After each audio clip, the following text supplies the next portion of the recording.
সুপারি গাছ দিয়ে এভাবেই তৈরি করা হয় মজবুত দাড়িপাল্লা, যার দ্বারা কেজি কেজি পণ্য মাপা যায় খুব সহজেই।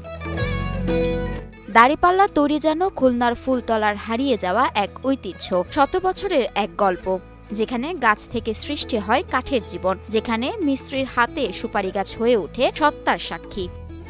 সুপারি গাছ কাটিয়ে এনে তারপর আবার সে করতে হয়, সে করে এনে ওইভাবে আর কি ফাড়িয়ে নিয়ে তারপরে এই দাড়ি তৈরি করতে হয়। খালি তো দাড়ি হয় না। ফুলতলার মিস্ত্রি পাড়ার মিস্ত্রি আজও ধরে রেখেছে এক অতীত ঐতিহ্য।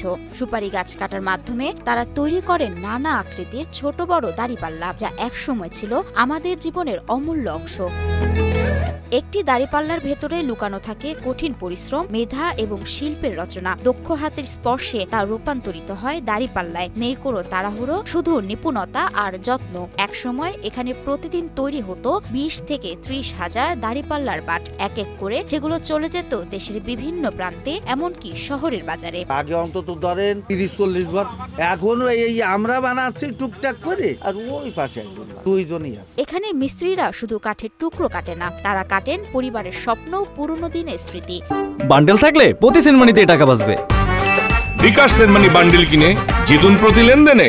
শত বছরের বেশি সময় ধরে বাপ দাদার রেখে যাওয়া আদিম পেশা সুপারি গাছ কেটে দাড়িপাল্লা তৈরি করছেন খুলনার ফুলতলার কয়েক ঘর মিস্ত্রি। দাড়িপাল্লা তৈরি করতে একসময় বাড়ির নারীরাও ছিলেন সক্রিয় অংশ। কয়েকটি ভাগে ভাগ করে মেশিনে ফেলে সুনিপুণ কায়দায় তৈরি করা হয় দাড়িপাল্লা। দাড়ি পুরা, দাড়ি বসা, রোদ্দুরি দেওয়া, সবকিছু আমার করতে হয়, ওই রকম বাইন্ধে দিতে হয়। কিন্তু সময় বদলেছে, আজ দাড়িপাল্লা হারিয়েছে তার দাপট। ডিজিটাল মেশিনের আগমনে হারিয়ে যাচ্ছে কাঠের ঐতিহ্য। ডিজিটাল যখন উঠলো তখন আর কি ওই ম্যাচটা যে দরপাকড় এই সমস্ত করতে লাগে। এখন তেমন একটা চাহিদা নেই, খুব কমে গেছে, আর ডিজিটাল ওই আরো কমে গেছে। শিল্পীরা যারা একসময় শুধু কাঠের রং তুলতেন, আজ তারা অন্য পণ্যে ঝুঁকছেন। তাই এই পেশা যা একসময় ছিল তাদের অস্তিত্বের সঙ্গী, তা এখন বিলুপ্তির দিকে চলে যাচ্ছে। তবে হারিয়ে যেতে দিচ্ছে না তারা।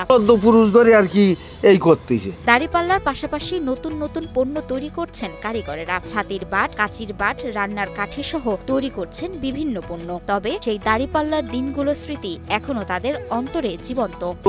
দাড়ি শলা হতো, ছাতির বাট হতো, গড়গড়ার নল হতো, ডালগুটনির কাঠি, বিভিন্ন রকমের কুটির শিল্প কাজ তো বিভিন্ন রকমের। এই শত বছরের পেশা আজ বিলুপ্তির পথে। এই মানুষগুলো আজও চায় তাদের ঐতিহ্য রক্ষা হোক। সরকারের সহায়তা, সমাজের সম্মান, এই সকল প্রার্থনা নিয়ে নীরবে লড়ে যেতে চান তারা।